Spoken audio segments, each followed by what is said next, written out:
Sir ಇತ್ತೀಚೆಗೆ ನಾವು ಯಾರೋ ಡಿಸ್ಕಷನ್ ಮಾಡ್ತಿದ್ದಾಗ ಕೇಳ್ಪಟ್ಟೆ, ಸಿನಿಮಾ ರಂಗದಲ್ಲಿ ಒಂದು ತಂಡಗಳನ್ನ ಮಾಡ್ಕೊಂಡಿದ್ದಾರೆ. ಆ ತಂಡಗಳಿಂದ ಒಂದು ಅವ್ರು ಏನು ಡಿಸೈಡ್ ಮಾಡ್ತಾರೋ ಅದೇ. ಈಗ ಎಕ್ಸಾಂಪಲ್ ನನ್ನ ಟೀಮ್ ಒಳಗೆ ನೀವು ಬರಬೇಕಾ ಬೇಡವಾ ಅಂತ ಡಿಸೈಡ್ ಮಾಡ್ತಾರೆ.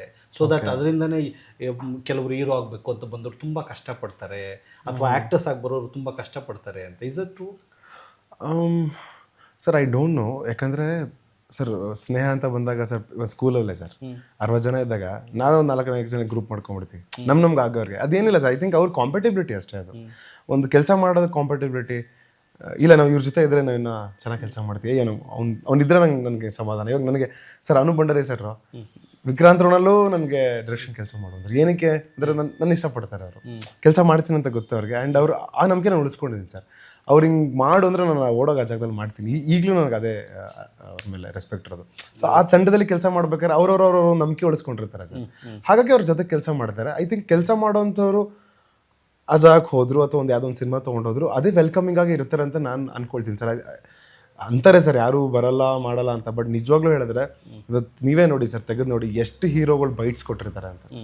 ನಿಮಗೆ ನೋಡಿ ಸರ್, ಎನ್ ನಂಬರ್ ಆಫ್ ಇವೆಂಟ್ಸ್ಗೆ, ಎನ್ ನಂಬರ್ ಆಫ್ ಮೂವೀಸ್ಗೆ ಸರ್ ಬೈಟ್ಸಿಂದ ಹಿಡಿದು ಅವ್ರು ಹೋಗೋದ್ರಿಂದ ಹಿಡಿದು ಆಮೇಲೆ ಸೆಲೆಬ್ರಿಟಿ ಶೋಸ್ಗೆ ಬರೋದು ಸರ್ ಎಲ್ಲರೂ ಎಫರ್ಟ್ ಹಾಕ್ತಿದ್ದಾರೆ. ಬಟ್ ಏನಂದ್ರೆ ಸರ್ ಎಲ್ಲರೂ ಅವ್ರದೇ ಆದಂಥ ರೈಸಲ್ಲಿ ಓಡ್ತಾ ಇದ್ದಾರೆ, ಬ್ಯುಸಿ ಇದ್ದಾರೆ. ಅದಕ್ಕೆ ಏನೇನೋ ಹೆಸರುಗಳನ್ನ ಕಟ್ತಾರೆ. ಟೀಮ್ ಅಂತ ಹೇಳ್ತಾರೆ, ಅವರು ದುರಾಂಕಾರ ಅಂತ ಹೇಳ್ತಾರೆ, ಅವ್ರು ಬರಲ್ಲ ಅಂತ ಹೇಳ್ತಾರೆ.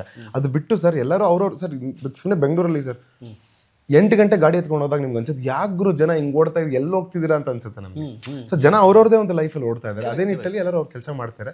ಜೊತೆಗೆ ಸಾಧ್ಯವಾದಷ್ಟು ಹೆಲ್ಪ್ ಕೂಡ ಮಾಡ್ತಿದ್ದಾರೆ, ತಂಡವನ್ನು ಕಟ್ತಾ ಇದ್ದಾರೆ, ಎಲ್ಲ ಬೇರೆ ರೀತಿಯ ಕೆಲಸಗಳು ಮಾಡ್ತಿದ್ದಾರೆ ಅಂತ ನನಗೆ ಅನ್ಸುತ್ತೆ. ಅಂದರೆ ಆ ಥರ ತಂಡಗಳು ಮಾಡ್ಕೊಂಡಿದ್ದಾರೆ ನಮಗೆ ಅನಿಸ್ತಾ ಇದೆ. ಬಟ್ ಅವ್ರು ಒಳ್ಳೆ ಕೆಲಸನೇ ಮಾಡ್ತಾ ಇದ್ದಾರೆ ಅಂತ ಅನ್ಬೋದಲ್ವಾ. ಅಂದರೆ ಒಳ್ಳೆ ಸಿನಿಮಾಗಳನ್ನ ತರ್ತಾ ಇದ್ದಾರೆ, ಒಳ್ಳೆ ವಿಚಾರಗಳನ್ನ ತರ್ತಾ ಇದ್ದಾರೆ. ಅವ್ರದ್ದೇ ಆದೊಂದು ತಂಡ ಅನ್ನೋದಕ್ಕಿಂತ ಅವ್ರಿಗೆ ಆದಂಥ ವರ್ಕ್ ಆಗುವಂಥ ಒಂದು ತಂಡ ಕಟ್ಕೊಂಡಿದ್ದಾರೆ. ಇವಾಗ ನಾವೇ ಎಕ್ಸಾಂಪಲ್ ಸರ್, ಇವಾಗ ಅದೇ ಎಕ್ಸಾಂಪಲ್ ಅಗೇನ್ ಅಲ್ಲಿ come back to cricket sir. ಕ್ರಿಕೆಟಲ್ಲಿ ಒಬ್ಬ ವ್ಯಕ್ತಿ ಸರಿಯಾಗಿ ಆಡದಿರೋನು, ಒಬ್ಬ ವ್ಯಕ್ತಿ ಸ್ವಲ್ಪ ಬೇರೆ ಥರ ಯೋಚನೆ ಮಾಡೋನು ಇದ್ರೆ ಸರ್ ಆ ತಂಡನೇ ಹಾಳಾಗುತ್ತೆ. ಅದೇ ನಿಟ್ಟಲ್ಲಿ ಮೇ ಬಿ ತಂಡ ಕಟ್ಬೇಕಾದ್ರೆ ನೋಡಿ ಮಾಡಿ ಕಟ್ತಾರೆ. ಯಾಕಂದ್ರೆ ಅವ್ರ ನಂಬಿಕೆ ನಾನು ಹೇಳ್ತಾ ಇದ್ದೀನಿ, ಈಗ ಒಂದು ತಂಡ ನೀವು ಮಾಡಿದ್ದೀರ, ಅಲ್ಲೊಬ್ಬ ಸರಿ ಇಲ್ಲ ಆದ್ರೂ ಅವ್ನು ಇರ್ಲೇ ಬಿಡಪ್ಪ. ನಮ್ಮ ಎಕ್ಸಾಂಪಲ್ ನಮ್ಮ ಮಂಗಳೂರು ಅವನು, ನಮ್ಮ ಧಾರವಾಡದವನು, ನಮ್ಮ ಹಂಗಿರ್ಬಾರ್ದು. ಈಗ ನೋಡಿ ನಾನು ಅನಸ್ತಾಗ ಹೇಳ್ತೀನಿ, ಅನೂಪ್ ಭಂಡಾರಿ ಅವ್ರದ್ದು ಒಂದು ಸಪ್ರೇಟ್ ಟೀಮ್ ಇದೆಯಾ? ರಚಿತ್ ಇಲ್ಲ ಸರ್, ಅವ್ರ ಟೀಮ್ ಅಂತ ಹೇಳಿದ್ರು ಸರ್, ನಾನೊಬ್ಬ ಬೆಳಗಾವಿ ಹುಡುಗ, ಅವರು ಮಂಗಳೂರವರು, ಅವ್ರು ನನ್ನ ಕರ್ಕೊಂಡಿದ್ದಾರೆ. ನನ್ಗನ್ಸುತ್ತೆ ಸರ್, ಅಂದ್ರೆ ಒಬ್ಬ ತಂಡ ಕಟ್ಟೋರು ಇದನ್ನ ನಾನು ನೋಡಲ್ಲ, ನೋಡ್ತಿದ್ದಾರೆ ಅಂದ್ರೆ ತಪ್ಪು ಸರ್. ಅದು ನೋಡಿದ್ರೆ ತಪ್ಪು. ಯಾಕಂದ್ರೆ ಎಲ್ಲರಿಗೂ ಅವಕಾಶ ಸಿಗಬೇಕು. ಇವಾಗ ನನಗೂ ಆಸೆ ಸರ್, ಯಾವುದೋ ಒಂದು ಒಬ್ಬರ ಜೊತೆ ಒಡನಾಟ ನನಗೂ ಬೇಕು ಅನ್ನೋದು ಸರ್ ಪ್ರತಿಯೊಬ್ಬರಿಗೂ ಆಸೆ. ಅದು ಇಲ್ಲ, ಅದು ಸುಳ್ಳು, ಅತಿ ಆಸೆ ಇರಬಾರ್ದು, ದುರಾಸೆ ಇರಬಾರ್ದು. ಆಸೆ ಅಂತೂ ಖಂಡಿತ ಇರುತ್ತೆ. ಬಟ್ ಇದನ್ನು ಅವ್ರು ಮಾಡ್ತಿದ್ದಾರೆ ಬೇಕಂತ ಮಾಡ್ತಿರಂದ್ರೆ ತಪ್ಪು ಸರ್.